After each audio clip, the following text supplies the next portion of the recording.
Now we need to go into Fontastic, log in if you ended up getting logged out in between sessions.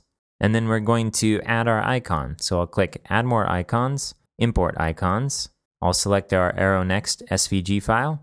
I'll hit OK. And now when we go to our home page, we should see our arrow icon here. So now let's do the same thing for our back arrow. Now our back arrow should be the same shape, so we can skip the steps of tracing it and just flip the item in Illustrator. So we'll go back to Illustrator and we'll make sure that our object is selected here, and we'll go to Object, Transform, Reflect, and we'll select Vertical in order to reflect it vertically and hit OK, and that will flip it. Now let's save this as an SVG file. So I'll do Save As. SVG is already selected, and I'll type the name Arrow Prev for previous. I'll hit OK to go with the default options. So I'm going to go back to Fontastic, and now instead of selecting Add More Icons, make sure you're on your home page, and with this icon set that we just added our arrow to, select the menu and select Add Icons to this set. And now we can add the previous arrow to this. I'll hit OK, and now we should see both of our icons.